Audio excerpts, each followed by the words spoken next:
ശരി, അഫ്ഗാനിസ്ഥാൻ ഇന്ത്യയിൽ വന്നു പോയതിനു ശേഷം അതിന്റെ നേതാക്കൾ ഇന്ത്യയിൽ വന്നു പോയതിനു ശേഷം വല്ലാത്തൊരു ഊർജ്ജമാണ് അവർക്ക്. ആരെ കയറി അടിക്കണമെന്ന് ഇങ്ങനെ ചിന്തിച്ചുകൊണ്ടിരിക്കുകയാണ്. പാകിസ്ഥാന് സമാധാനം കൊടുക്കുന്നില്ല. ഒന്നുകിൽ ചാരന്മാര് അല്ലെങ്കിൽ കയറി അടി. അസീം മുനീറിനെ കിട്ടി അപ്പ തീർത്ത് കളയുമെന്നാണ് പറഞ്ഞേക്കുന്നത്. അപ്പൊ മൊത്തത്തിലാണ് ഇപ്പൊ അമേരിക്കയ്ക്കാണ് പണി കൊടുത്തിരിക്കുന്നത്. എന്താണ് അമേരിക്കയ്ക്ക് ട്രംപിനെ തീർക്കുമോ?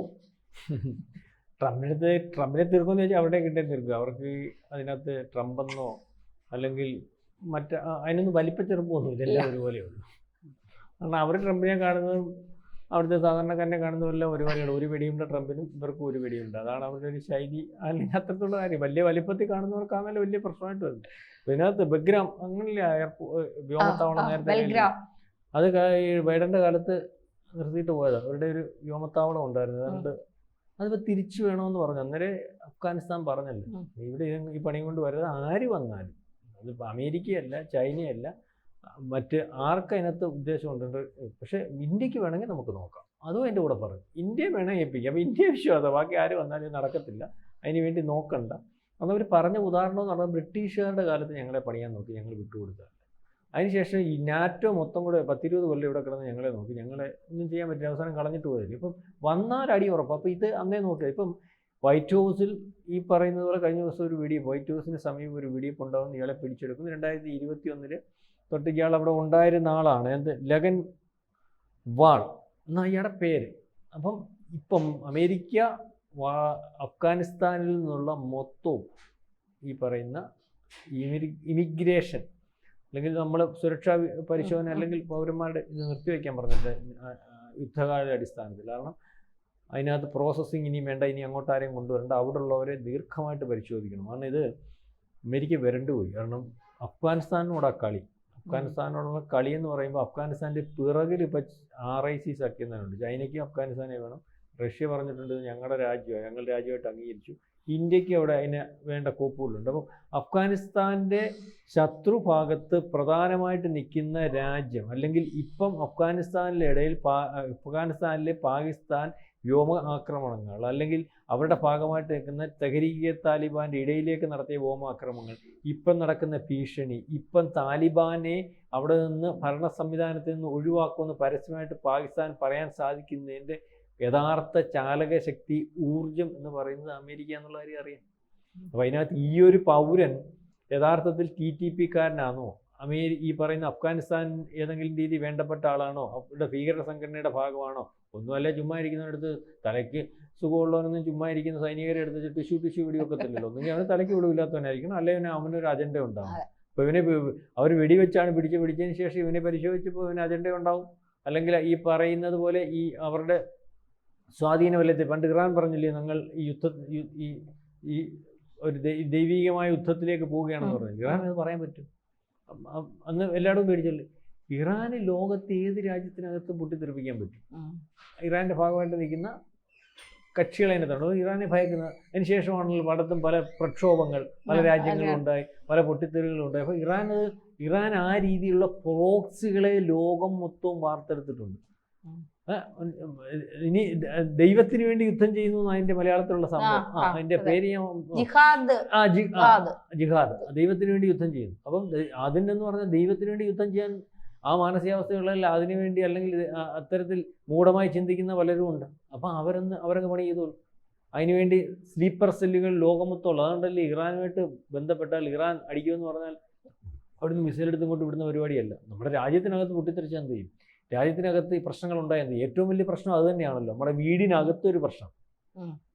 വെടിയിൽ അയലോക്കാരനെ മറ്റവനെ മറിച്ചാനും അടിക്കാനും പിടിക്കാനും വന്ന പോലീസിൽ കൊടുക്കുക, അല്ലെങ്കിൽ 2 അടി കൊടുത്താൽ അങ്ങ് തീരും. വീടിനകത്താണെങ്കിൽ അങ്ങ് തീർക്കുന്നതിന് വലിയൊരു ബുദ്ധിമുട്ടില്ലേ. ഏറ്റവും കൂടുതൽ പ്രശ്നം അത് തന്നെയാണ്. ഇപ്പം ഇതിനകത്ത് ഈ പറയുന്ന അഫ്ഗാനിസ്ഥാനകത്ത് താലിബാനെതിരെ അല്ലെ ഭരണം അവരെ എല്ലാ രാജ്യങ്ങളും കൈവിട്ടിരിക്കുമ്പോൾ അതിനെയൊക്കെ അതിജീവിച്ച് ആ രാജ്യത്തിനകത്ത് പുരോഗതി ഉണ്ടാക്കുന്നതിനും, അല്ലെങ്കിൽ അതിന് ഏറ്റവും സഹായമായിട്ട് ഇന്ത്യ മഹാരാജ്യത്തെ ഉപയോഗിക്കുമ്പോൾ അവിടേക്ക് ചില ഈ പാകിസ്ഥാനകത്ത് ഖനനവുമായിട്ട് ബന്ധപ്പെട്ട്, അല്ലെ അഫ്ഗാനിസ്ഥാനകത്ത് വിട്ടുപോരുന്ന ബൈഡൻ പോലും കളഞ്ഞിട്ട് പോരുന്ന പോർട്ട് എടുത്ത് വെച്ചിട്ട് ഈ ചൈനയെ നിരീക്ഷിക്കുന്നതിന് വേണ്ടി, ഇന്ത്യയെ നിരീക്ഷിക്കുന്നതിന് വേണ്ടി, റഷ്യയെ നിരീക്ഷിക്കുന്നതിന് വേണ്ടി, അങ്ങനെയൊക്കെയുള്ള ചില നീക്കങ്ങൾ, അതായത് അഫ്ഗാനിസ്ഥാനെ വീണ്ടും ചില താല്പര്യങ്ങൾക്ക് വേണ്ടി ഉപയോഗിക്കാൻ പ്രാപ്തമാക്കുന്ന, അല്ലെങ്കിൽ നേരത്തേക്ക് അഫ്ഗാനിസ്ഥാൻ ഞങ്ങളവിടെ ഒന്ന് സൈന്യത്താവളം തുടങ്ങുമെന്ന് പറയുമ്പോഴത്തേന് തുടങ്ങിയിട്ട് വെച്ചാട്ടാ അവിടെ കിടക്കുന്ന ഇത് അമേരിക്ക. ഇപ്പോൾ അമേരിക്ക പറഞ്ഞപ്പോൾ വെല്ലുവിളിച്ച് നിൽക്കുകയാണല്ലോ. അമേരിക്കയ്ക്ക് ഇത് നടക്കത്തില്ലല്ലോ, അതിനുവേണ്ടി അവർക്ക് സഹായമാകുന്ന ഒരു അവസ്ഥയുണ്ടല്ലോ. അപ്പം ഈ രീതിയിലേക്ക് അമേരിക്കയ്ക്ക് ഒരു പണി കൊടുത്തേക്കാമെന്ന് പറഞ്ഞ പോലെ പാകിസ്ഥാനകത്ത് പണി കൊടുക്കുന്നില്ലേ? അങ്ങനെ രാവിലെ വൈകിട്ട് ഉച്ചയ്ക്കൊക്കെ പൊട്ടിത്തെറിക്കുക. കഴിഞ്ഞ ദിവസം കണ്ടില്ലായിരുന്നു തെഹ്രീക്കെ താലിബാൻ്റെ അവിടുത്തെ ഒരു ചാവേർ ബോംബാസ്ഫോടനം സൈന്യം നിർവീര്യമാക്കി. അന്നേരം അതിനകത്ത് നമ്മുടെ ഡൽഹി സ്ഫോടനത്തിന് ശേഷം മർമ്മപ്രധാനമായിട്ട് അതായത് ഗ്രീൻ സെക്യൂരിറ്റി ഉള്ള സ്ഥലത്ത് പൊട്ടിത്തെറിച്ചു. ഇസ്ലാമാബാദ് കാർ ബോംബ് സ്ഫോടനമുണ്ട്. അതുമായിട്ടൊക്കെ എന്തായാലും എവിടെയും പൊട്ടിത്തെറിപ്പിക്കാൻ പറ്റുമെന്നുള്ള രീതിയിൽ അവർ കാണിച്ചു കൊടുത്തു. അതുപോലെ ഇവരുടെ സാന്നിധ്യം ലോകത്ത് അഫ്ഗാൻ പൗരന്മാർ എവിടെയൊക്കെ ഉണ്ടോ, ഇനി അഫ്ഗാൻ പൗരന്മാർ വേണ്ട, ഇതിനകത്തൊക്കെ ഇതേ രീതിയിൽ മാനസികാവസ്ഥയുള്ള ആൾക്കാർ പോരെ. അപ്പോൾ അതിനെപ്പറ്റി ട്രംപിന് ഭയമുണ്ട്. ട്രംപിൻ്റെ അടുത്ത് വെല്ലുവിളിച്ചില്ല, ട്രംപ് ഇങ്ങ് വാടാന്ന് പറഞ്ഞില്ലേ. അവരുടെ രീതി അതല്ല. വസീം മുനീറിൻ്റെ പറഞ്ഞാൽ നീ ഇനി ഇറങ്ങി ഞങ്ങൾ കൈകാര്യം ചെയ്യുന്നു, നീ ഇനി ഇറങ്ങി വാടാ, നീ എന്തിനും അവിടെ എവിടെയും പാത്തിരിക്കുന്നത്, വെങ്കരി കയറി അവിടെ എവിടെയും പാത്തിരുന്ന്. പണ്ട് നമ്മൾ ഈ പുരാണങ്ങളിലൊക്കെ പറയത്തില്ലേ, ഇറങ്ങി യുദ്ധം അംഗം കുറിക്കുന്നു, ബോധം ഇന്ന ദിവസം ഇന്നടത്ത് വെച്ച് എന്ന് പറയുന്ന പോലെ. ഇപ്പം താലിബാൻകാർ വസീം മുനീറിനെ വിളിക്കുന്നുണ്ട്, നീ വാ, നീ എവിടെ ഇരിക്കുന്നു, എവിടെ ഇരുന്നാലും കൊല്ലുമെന്നാണ്. അത് ഗൗരവത്തിൽ കണ്ട കാര്യം. ഇത് പറയിക്കുക, നീ കൊല്ലാൻ വേറെ ആൾ പോയാൽ മതിയല്ലോ, അഫ്ഗാന്റെ പുറത്ത് വെച്ചാൽ മതിയല്ലോ. മനസ്സിലാവുന്നുണ്ട്? വളരെ തന്ത്രപ്രധാനമായിട്ടുള്ള സംഭവം അത്. നിന്നെ ഞങ്ങൾ കൊല്ലും, എവിടെ ഇരുന്നാലും കൊല്ലും.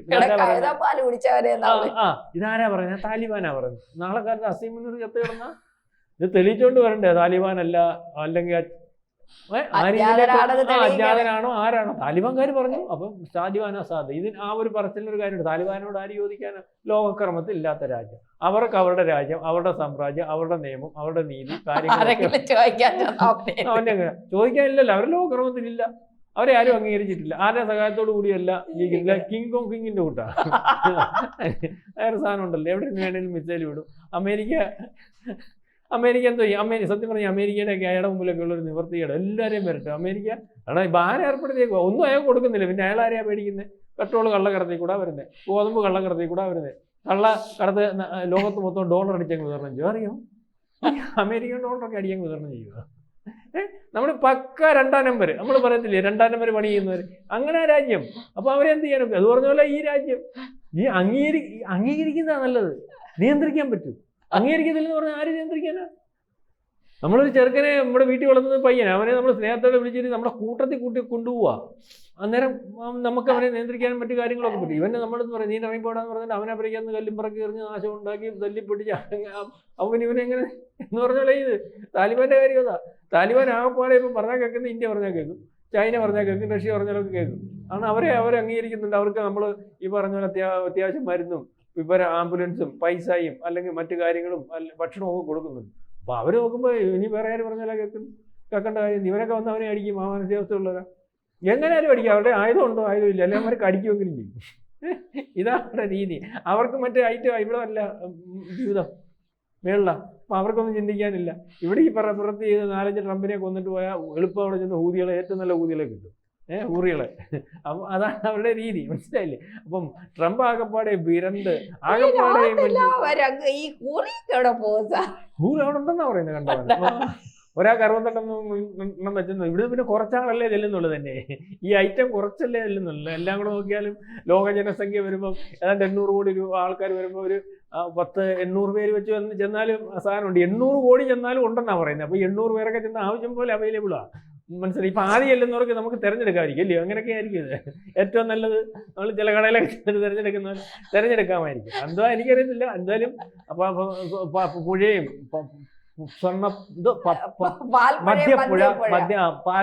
പാൽപ്പുഴ ഊറികള് എല്ലാം ഉണ്ട്. അപ്പൊ ഇവരും ആ ഐറ്റത്തിന്റെ ഭാഗമാണ്. അപ്പൊ അവർക്കിത് മരിച്ചാലൊന്നും ഒരു വിഷയമല്ല. മരിക്കുമെന്ന് ഉറപ്പിച്ച് യുദ്ധം ചെയ്യുന്നതിന് എന്ത് ചെയ്യാനൊക്കെ മറ്റേ ശിവജി പറഞ്ഞു തോൽപ്പിക്കാൻ പാടും. നമ്മൾ നമ്മുടെ കാര്യം നോക്കിയിട്ട് യുദ്ധം ചെയ്താലല്ലേ പ്രശ്നം. ഇത് ഉമ്മ കയറിയെങ്കിലോ ആന ഭ്രാന്തെടുത്ത് വരുന്നതിന്റെ മുമ്പിലൂടെ എന്നാലേ ആനയെടുത്ത് ചവിട്ടൊന്നും ബോധമുള്ളവനല്ലേ ഉള്ള ആ പ്രശ്നം. ചിലപ്പോൾ ആന തിരിച്ചു പോയാലോ.